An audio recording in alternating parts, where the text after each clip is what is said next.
September 2nd, 2016, Friday of the 22nd week in Ordinary Time. A reading from the first letter of St. Paul to the Corinthians.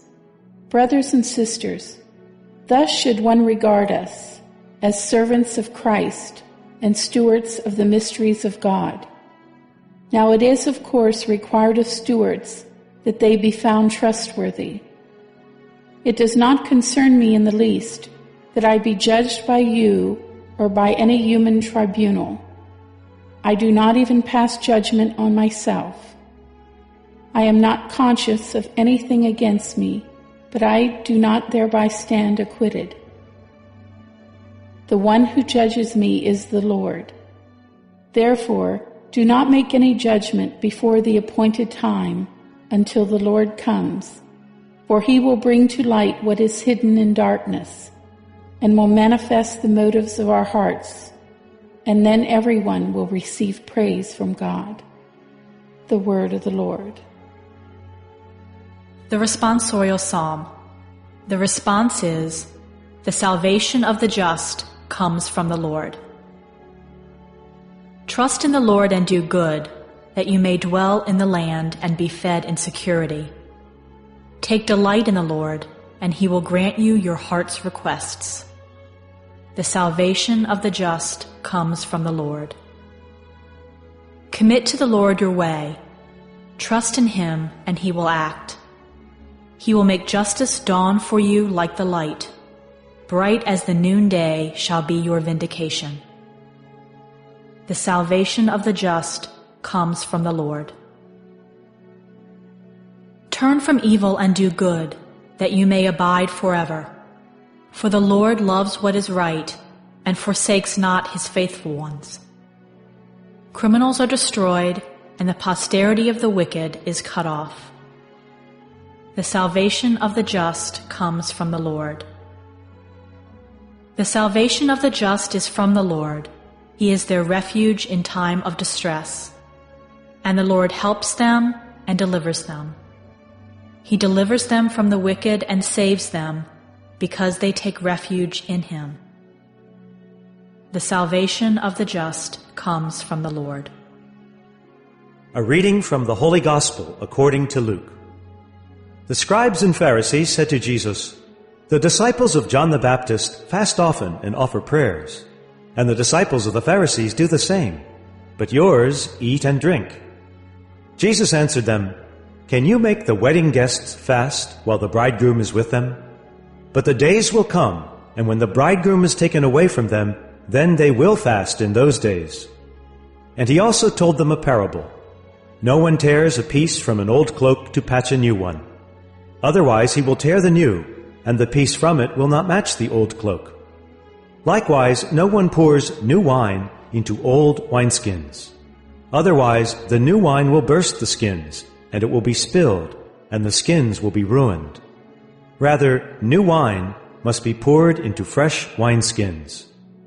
And no one who has been drinking old wine desires new, for he says, 'The old is good.'" The Gospel of the Lord.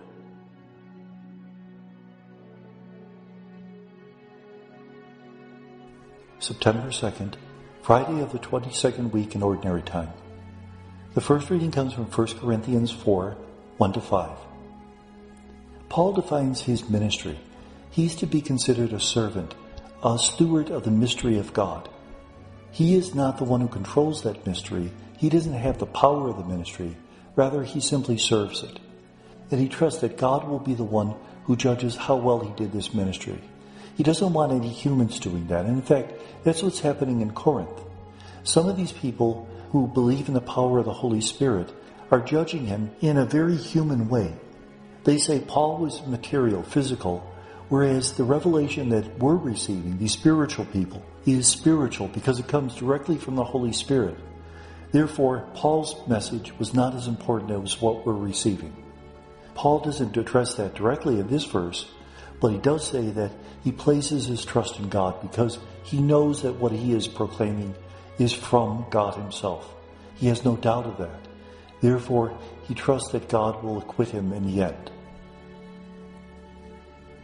The Gospel is from Luke 5:33-39. Some scribes and Pharisees come up to Jesus and say that we fast and the disciples of John the Baptist fast. Why don't your disciples fast? The response, you don't fast when the bridegroom's still with you.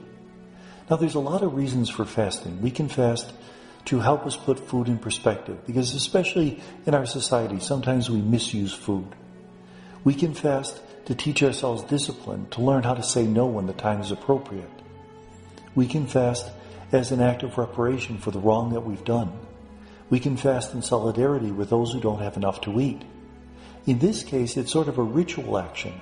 We fast because we're mourning the death of the bridegroom. We're mourning the suffering and death of Jesus. And in fact, that's why we fast on Ash Wednesday and Good Friday. That's why we abstain from meat on Fridays. And in the Orthodox tradition, they also abstain on Wednesdays because that's the day that Jesus was betrayed. And so, as in many societies where when somebody dies, the family members fast, they perform ritual actions, so we do that too. You don't take a piece of cloth from a new cloak and sew it on an old one. You don't put new wine in old wineskins. Why was this forbidden? There was the idea that there should be a separation of things. In fact, Jewish people wouldn't plant two different types of crops in the same field. They wouldn't use two different materials to make a blended material such as linen and cotton. They wouldn't put them together. Is it because they believed in a separation, as in separating themselves from the people of Canaan, that they have to be different, they are the chosen ones?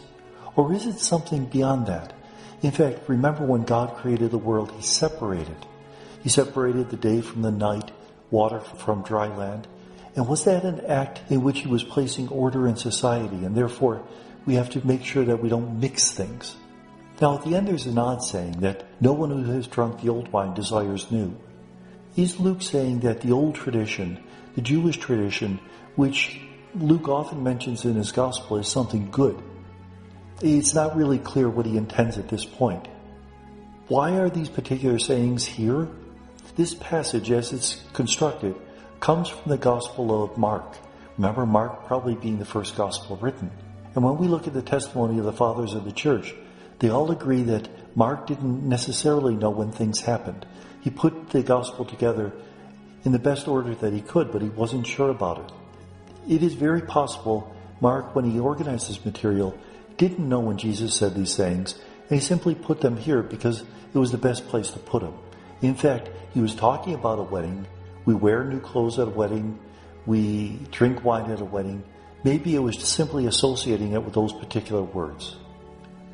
It sounds a little specious, but very often in rabbinic interpretations, they take a single word and they use it to tie two ideas together. And so that might be what's going on here. And may God bless us.